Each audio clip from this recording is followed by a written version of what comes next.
Hello. Welcome back to our Ancient and Medieval World History video lectures. Now that you've taken the second midterm exam, we're beginning the last major unit of our semester, in which we're going to spend several lectures looking at the history of early and medieval China. Once we've surveyed East Asian history with a focus on China in particular, then we're going to turn back again to Africa, the Middle East, and Europe during the late Middle Ages as we finish out our course. Today's topic is the early history of Chinese societies, and especially the road to political unification in China, which occurred for the first time in the 200s BCE. I want us to think about this. This is a major issue in Chinese history, and it's a recurring theme from ancient history up into the modern world. China represents a large region within Eastern Asia. The heartland of China includes the two major river valleys of the Huanghe, or Yellow River, in the north, and the Yangtze River in the south. The overall heartland region is roughly 1,000 miles from north to south and from east to west. It takes a while before early Chinese societies are in wide contact with peoples in other parts of Asia further west.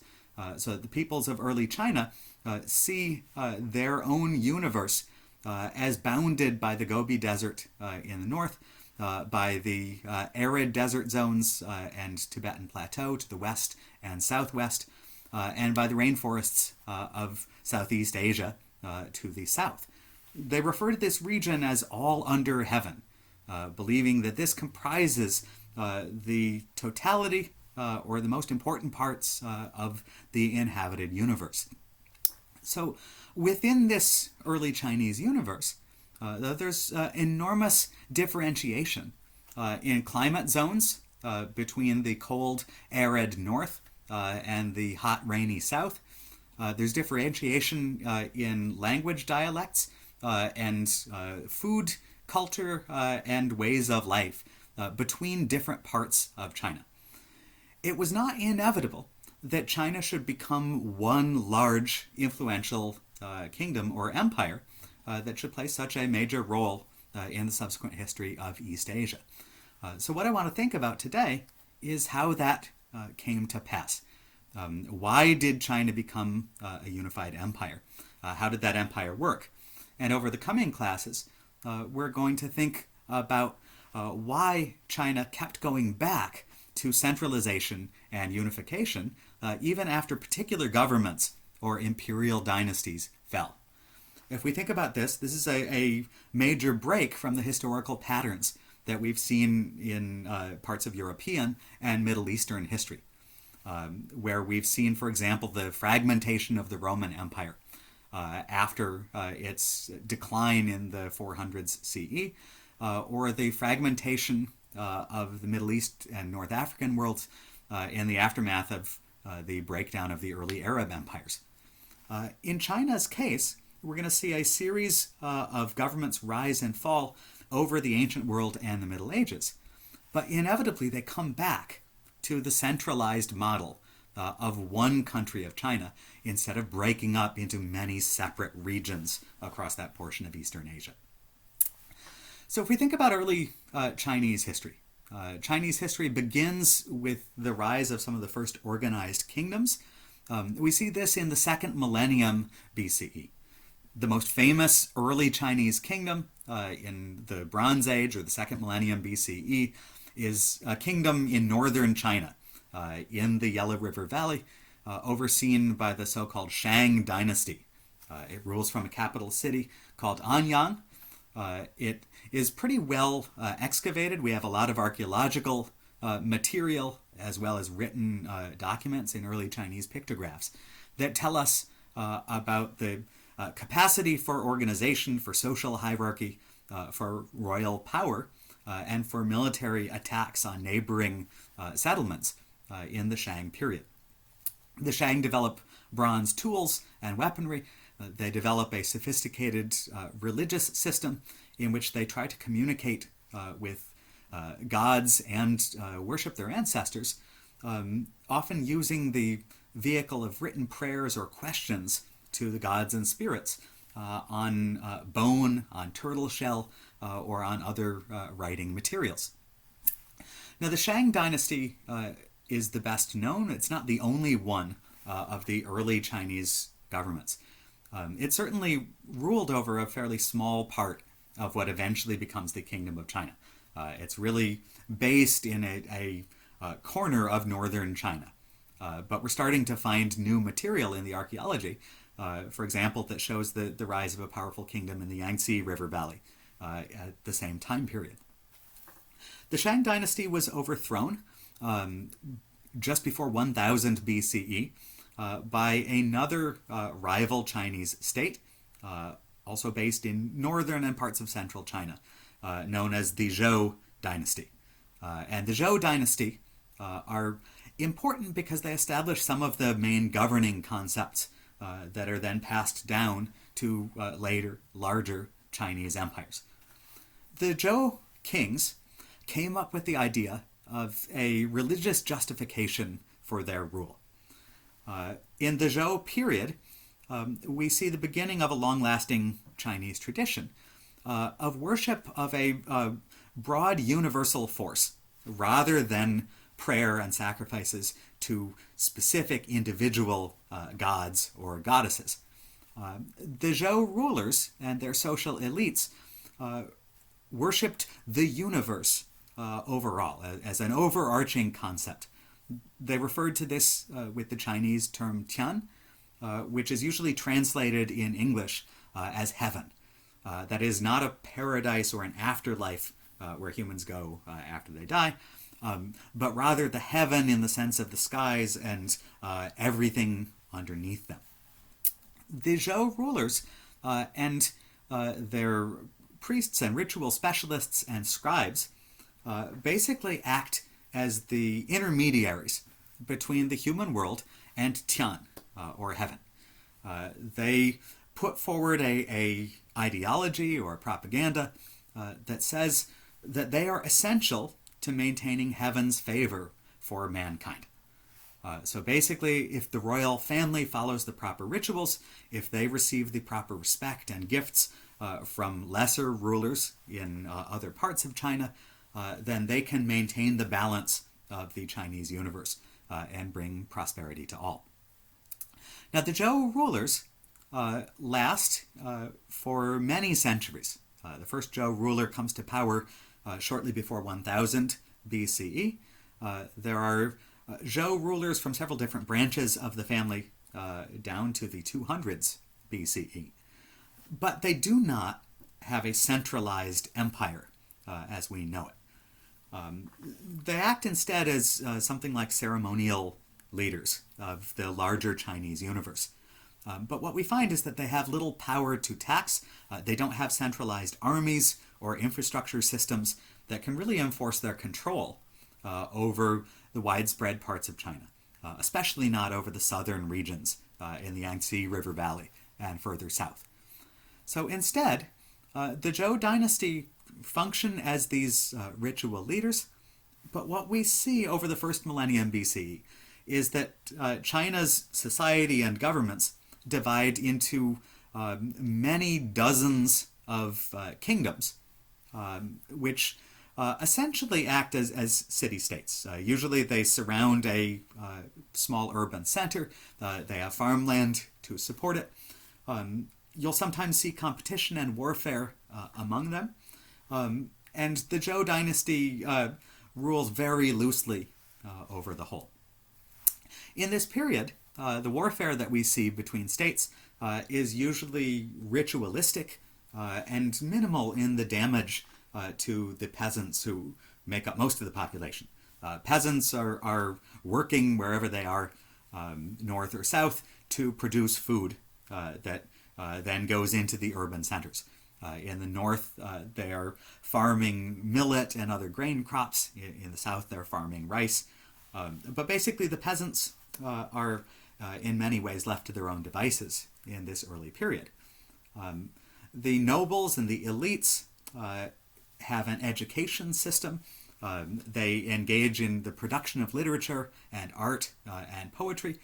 from time to time, when they go to war with one another, their wars center around competitive dueling between nobles who fight each other from chariots, but who would not stoop to fight against some lowly peasant.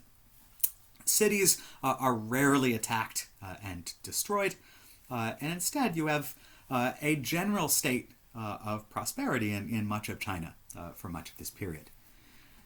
Now, during the later Zhou period, probably the most important social phenomenon that we should highlight is the rise of a philosophy of society and government that later comes to be adopted all across the Chinese universe, and in later centuries will spread out to other East Asian regions that are influenced by the Chinese model.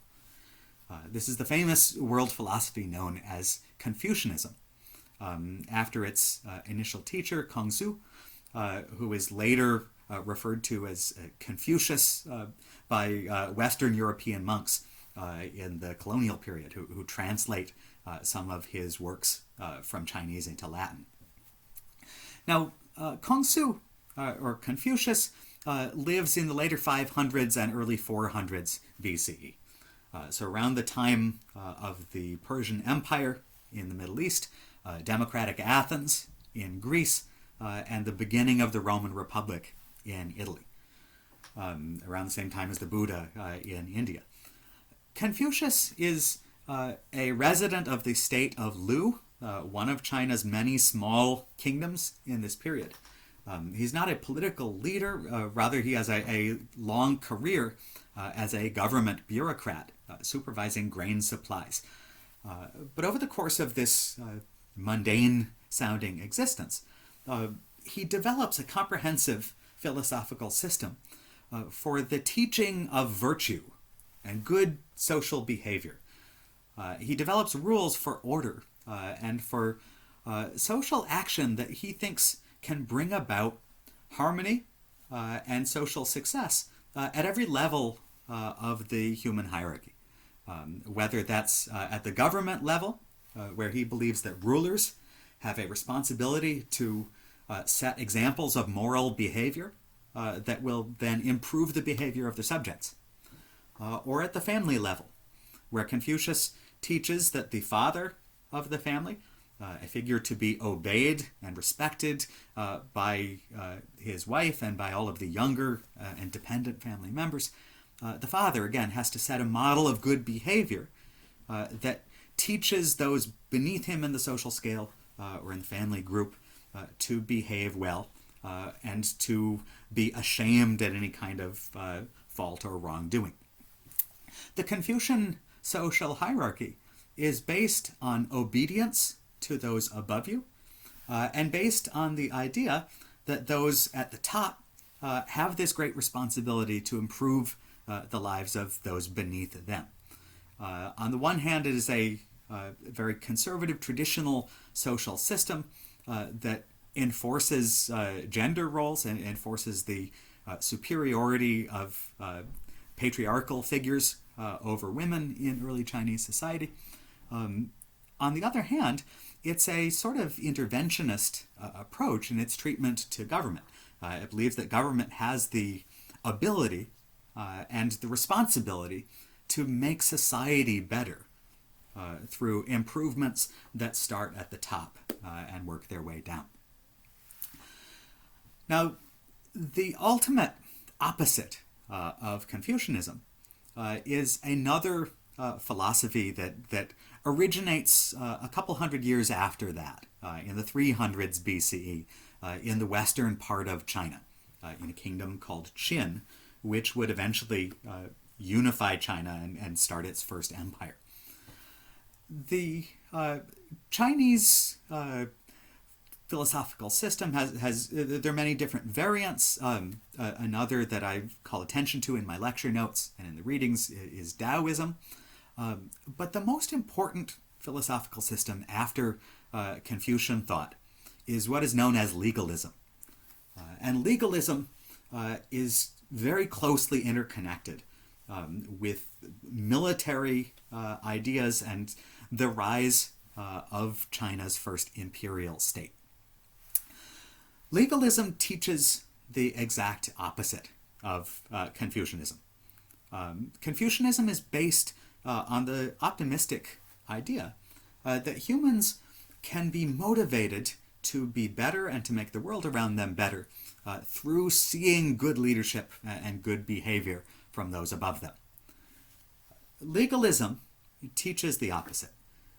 Legalism is a cynical philosophy. It suggests that all human beings are greedy, are selfish, are deeply immoral on the inside, and are motivated ultimately by self-interest. Humans will make good choices that improve their society, in a legalist worldview, if they are frightened. If they are frightened of what the government will do to them if they do not. In a legalist worldview, the government is also responsible for improving society, but it cannot do this through a naive belief that the ruler should simply behave well and expect that anyone would follow his example. In a legalist society, the idea is that the ruler puts down a code of laws, which are harsh, which are specific, which envision every potential crime and fault and the punishments needed to deter them. This legalist idea is ultimately totalitarian in its view. It envisions a government that spies constantly on its subjects, that is vigilant, always watching, always full of police and spies to find every single act of wrongdoing and to punish them accordingly to keep order. Now, in a Confucian system, the assumption is that crime, while a problem, can be overcome through the setting of good examples in the government. And family members of someone who commits a crime have the responsibility to try to improve that person's behavior, but not necessarily to inform on them to the authorities, which would go against the concept of obedience to your elders and your superiors. In a legalist system, we have the exact opposite. If your father steals a sheep in a legalist system and you do not immediately inform the local police authorities, you are considered just as guilty as the person who perpetrated that crime, and you too might be liable to capital punishment for not turning your father in. So the legalist society is a harsh one. On the other hand, it also comes with a concept of reward and merit to those who serve, those who inform on those who aren't properly cooperating with the system. Ironically, while the Confucian system is much more open in its treatment of social infractions, it has a more rigid social hierarchy. The aristocrats are always going to be where they are. The peasants are always going to be where they are. There is not a lot of room for social mobility in the Confucian system, which emphasizes obedience to elders or to people higher up the social scale who are better educated and who know better than those at the bottom. In the legalist system, on the other hand, those who prove their loyalty, those who prove their devotion to the government and their intelligence and skill, are offered reward and social promotion. A peasant can become a police officer. If he does well at that, he can become a head of police. If he does well at that, he can be promoted and become a judge or a member of civic bureaucracy. He can work his way all the way up the system into some of the upper ranks of the social scale. Because the legalist system cares more about devotion to this impersonal government ideal than it does about ideas of social space. So this legalist system began in the 300s and it intensified in the 200s BCE. It began against the backdrop of a violent, dark period in Chinese history known as the Warring States. The Warring States period lasted from the 400s into the late 200s BCE. And basically it's a period when some of the larger regional city-states or kingdoms in China start taking warfare more seriously, start building larger armies, inventing new technologies that let them kill more people more efficiently on the battlefield. And they start throwing away the old honor-bound rules that it dictated behavior between nobles. In the Warring States period, the larger states start attacking and destroying cities that stand in their way. They start annexing and enlarging their territories at the expense of their weaker neighbors. And basically, by the 200s BCE, all of the smaller states are gobbled up by those that can build the biggest armies. By the 200s BCE, there are 7 Chinese kingdoms left. The Zhou figureheads have no authority, no real power to control this. And the 7 kingdoms in the 200s BCE fight each other until only one is left standing, and one conquers all the others and unifies and centralizes China. That victorious state that defeats all the others in the 200s is the state of Qin. And it's no accident that it is this state where legalism begins. As Qin builds up a larger army, drafts its peasants into service, and starts defeating its neighbors, it also puts in place a legalist philosophy that gives it a competitive edge over some of its weaker territorial rivals. Now, there are other features that are important in the warfare of the Warring States period. The Qin are not the only ones to adopt these, but they do it with the most success, and it gives them an edge in battles and sieges as they take more and more land. One of the key developments is in technology.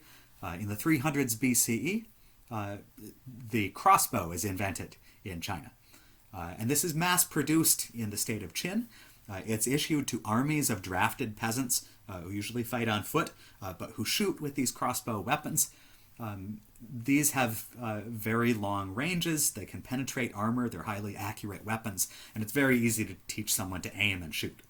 You don't have to be a noble and know a code of honor and have a ritualized education. You don't need composition in poetry and liberal arts to be able to shoot someone on a chariot with a crossbow. The Qin state rewards peasant soldiers who kill opponents on the battlefield. There's a whole system of social promotion based on the number of severed heads that soldiers bring their military commanders. And Qin is enormously successful in taking this terrifying legalist social system, but also a stronger and stronger military and wielding it against its neighbors. The Qin army and its generals embody the sort of military philosophy that's written down in a book of the Warring States period called The Art of War. War, according to this treatise, is based on deception. It's based on the use not only of armies, but also spies, assassins, sabotage, in order to weaken and break down your enemies, divide them against each other, and take them out with minimal loss to your own side. The ultimate master of Qin warfare, who became the first unifier of China and the first emperor of China, was a king of Qin named King Yingzheng, who came to power in 247 BCE. He fought the 6 other states of China for 20 years, finally defeated them all, and united them as the Empire of Qin in 221 BCE. Yingzheng has a fascinating life story that's written down by the first great Chinese historian, Sima Qian, who lived a couple of centuries after that. Yingzheng came to power when he was only 13 years old, when his father, the previous king of Qin, died. He spent his teenage years under the guardianship of his mother, who basically ran the kingdom and directed its wars on his behalf. When he became 20 years old, Yingzheng managed to overcome an attempted coup by his mother, who liked ruling and decided she didn't really want to give up power to her young son. She had had an affair with a court bureaucrat and supposed eunuch named Lao Ai. That is a castrated figure who is supposed to be safe in the presence of the queen and female members of the royal household, and can be trusted to engage in government duties. This particular castrato or eunuch, however, was not actually what he seemed to be. He had bribed a government official to cover up the fact that he wasn't really a eunuch. He had gotten a job in the court inner circle and then seduced the queen. Lao Ai and the queen ended up having this affair. They had children of their own who they attempted to hide in part of the palace. Basically, the queen mother got this idea that she would dethrone her son. Her infants from this new relationship would obviously need guardianship, and therefore she could stay in power for years to come. However, Yingzheng found out about his mother's treacherous scheme. He managed to win over key army generals to himself, and just before his mother could have him assassinated, Yingzheng managed to launch a counter coup. He arrested his mother, arrested Lao Ai, the eunuch, had him tied between 4 chariots, which were spurred in opposite directions and tore him into bloody pieces. The babies from that relationship were found and strangled. And Yingzheng then went on to rule his kingdom with an iron fist. He is not an Alexander the Great figure or a Julius Caesar figure who leads his armies in person. In the Chinese tradition, the ruler typically stays at the court and has professional generals who do the army directing for him while he plans policy and strategy from a central location. But ultimately, Yingzheng was the mastermind who set up the conquest of the other 6 kingdoms. When he finally unified or conquered all of China in 221, Yingzheng took a new name.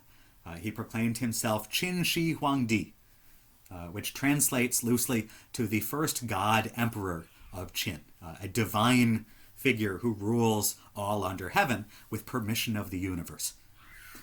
He put in place a system of infrastructure and government organization that would long outlast his own royal dynasty. Qin Shi Huangdi famously built a road network across China. He organized China. He broke up the expanse of China into 36 regional districts or commanderies, which then subdivided into counties. He handpicked the administrators in charge of each one of these districts. He also set up a capital city called Chang'an, and he required all the noble families from all the different regions of China to have their senior leaders move to Chang'an and live in housing that he built for them. The entire nobility from every single region is concentrated in the center and spied on, and they cannot go back to their own homes under penalty of death. He sets up a 3-part bureaucracy to run his court. There are civil servants who basically manage taxation, who manage the road system, who keep government records and documents, and keep a census of the population. He has military staff. They're a second branch of the bureaucracy who basically run the enormous Qin army. And finally, there's a massive spy network that spies on the other 2 branches of government and all of the district governors and keeps intelligence reports coming to the king or the emperor so he can remove anyone he deems a threat. This organization is incredibly efficient and successful in running China as a prosperous, unified empire. On the other hand, Qin Shi Huangdi made himself deeply unpopular. He's viewed in Chinese tradition as a tyrant because of his imposition of the brutal legalist system on the entire empire. Executions skyrocket for all sorts of minor offenses. Most famously, he tries to ban the Confucian system of philosophy and to burn all books associated with Confucianism, as well as Taoism and other forms of thought of which he disapproves. Under this system, it becomes illegal to own a Confucian book. If you're caught in possession of one, you'll be sentenced to death. And hundreds of Confucian scholars and teachers are executed under the regime. Ultimately, he is associated with brutalizing China's peasants. He builds the first Great Wall in northern China, but causes probably 1 million Chinese deaths in the process of forcing people to build this in brutal conditions. Ultimately, he succumbs to mental illness allegedly brought on by an addiction to mercury pills, which his doctors have prescribed him, telling him that they're going to make him immortal. They don't. He dies in 210 BCE. His son shares his unpopularity, but lacks his talent, and is assassinated in 207 BCE, and the Qin dynasty comes to a bloody end. Despite the personal brutality of the ruler and the short-lived nature of this dynasty, though, the organizational system that's set up leaves a permanent legacy of organized, centralized Chinese state. And that would last and be adopted with more success by later ruling families, while the Qin dynasty itself passed into history.